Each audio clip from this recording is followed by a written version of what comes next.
Now that we are aware of the basics of the simulation model in Verilog, let's work through an example. In this case, we have one design module and a test bench. The design module is very simple. It just models a simple 2-input AND gate.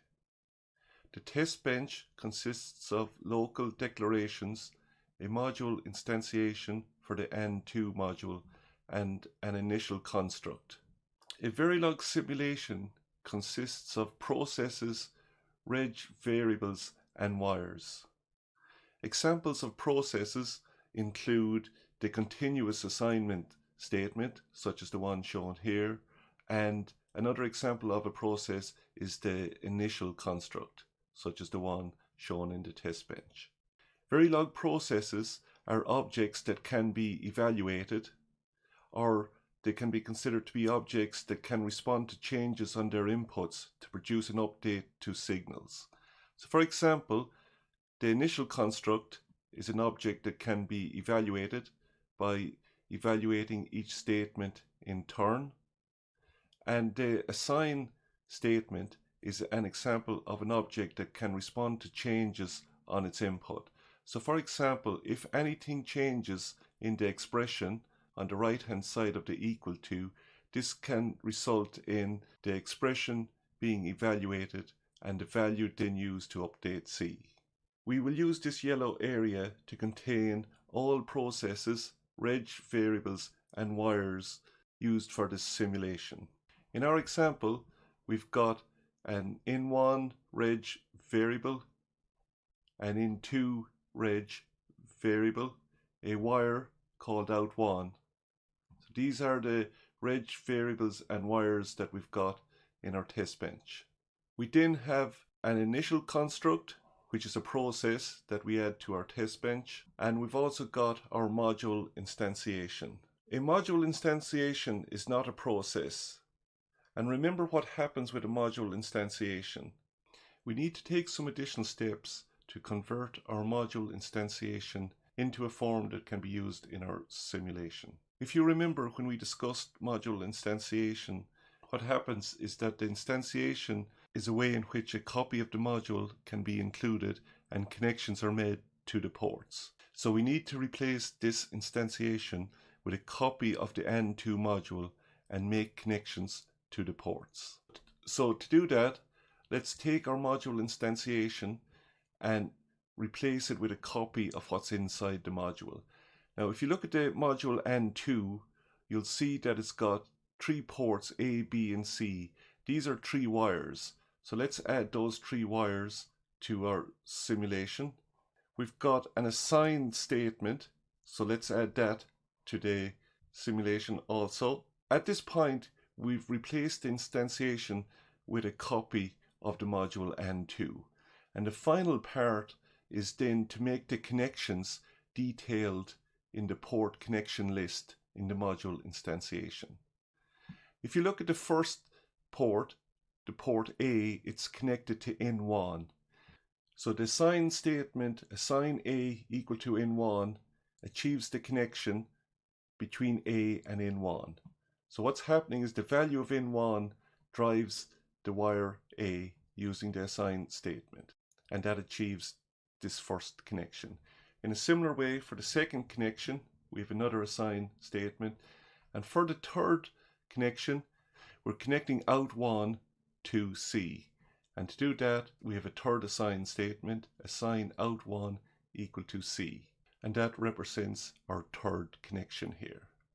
Note that because our third connection is to an output, our port C is on the right hand side, whereas for the inputs, A and B are on the left hand side. So what we've done is we've replaced our instantiation of the module AND2 with a copy of what's inside the module and the connections to the ports for that module. So these 4 processes with assign statements have enabled us to replace the module instantiation with what's inside the module and make the connections. And at this point, our simulation contains processes, reg variables, and wires. Note that these 3 assign statements are as a result of the port connections in the instantiation. And these are implicit assign statements. So you don't see them in any code shown in either of our two modules, but as part of the module instantiation process, these are introduced. Note before we drive any values onto the wires, there's nothing driving them, so all the wires contain the said value. At the start of the simulation, which is time 0, all 4 assignment statements are evaluated. For example, if we take assign A is equal to in1, the right hand side evaluates to in1, which is x, so the value x is placed on the wire A, and you can see that A now changes to x. And a similar situation occurs for the 3 other wires. The purpose of the green line here is to show that this assign statement drives a value onto out1. So the expression on the right hand side of the equal to is evaluated, and that value drives the wire out1.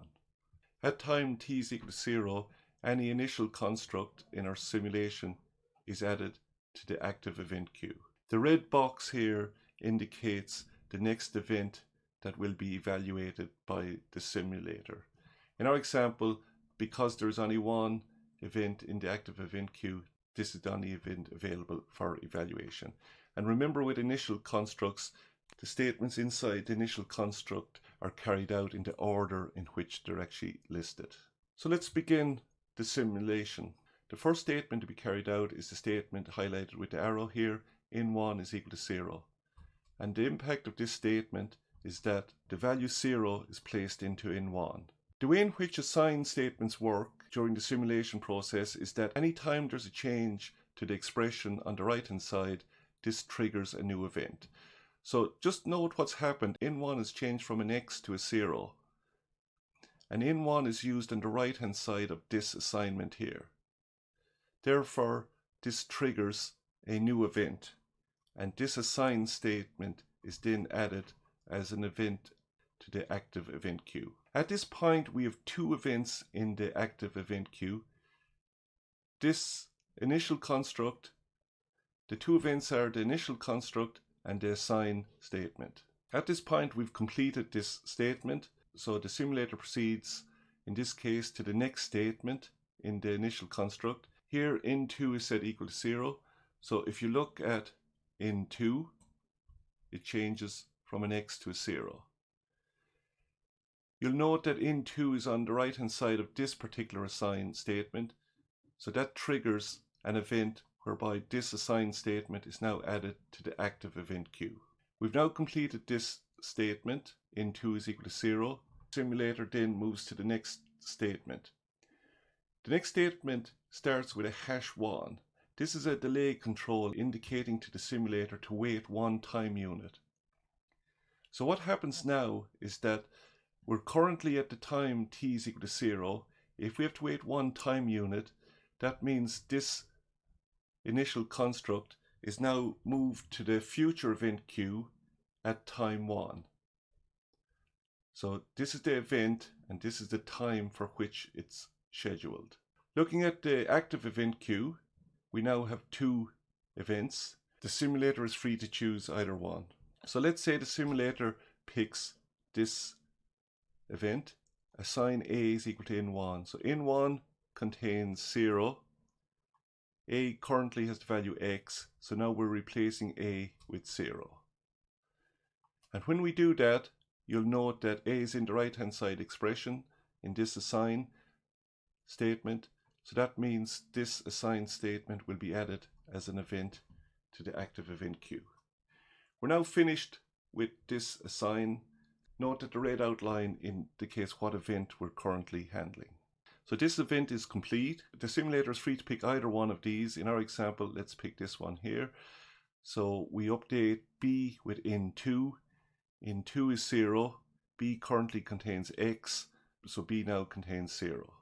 With B changing, we now note that B is used in this expression, so this assignment is added to the active event queue. But it's already in there, so we don't add it a second time. We're now finished this assign statement, b is equal to in2, so that's gone, and we've only one left. When this is carried out, a ANDed with b is evaluated, 0 ANDed with 0 is 0, and 0 is assigned to c. So c changes from an x to 0. And that then triggers this assign statement because c is on the right hand side. So therefore this assign statement is added as an event to the active event queue. And at this point we're finished the statement in the red box, so that's done. This is the only event that's left, and when this is evaluated, c, which contains 0, is assigned to out1, and out1 is then updated to 0. And at this point the active event queue is empty. So we've completed all the events for time t is equal to 0. There's nothing else left to do. And it's important to note that a lot of events were handled, but from the point of view of simulation, these all occurred at the time t is equal to 0. So in simulation time, this took 0 time to complete. When the active event queue is empty, we look to the future event queue, to the earliest time in there, and we move any events at time 1 into the active event queue, and we move the simulation time onto time 1. So now the simulation will complete all events that occur at the time t is equal to 1. And the first one that's handled is the display task, which displays some values to the output window. And when that happens, we move on to the next line here, which contains a delay control. This delay control indicates that the simulator must wait 8 time units. So it's currently at time 1. If it's got to wait 8 time units, that means what comes after the #8 delay control will occur at time 9. And that's moved into the future event queue scheduled for time 9. We now have the active event queue empty again, so there's nothing else left to do, and the simulator then looks to the future event queue, takes the next earliest group of events, which in our case is time 9, and this gets moved back into the active event queue, and the time will move on to time 9. And this is the way in which the simulation advances along the timeline.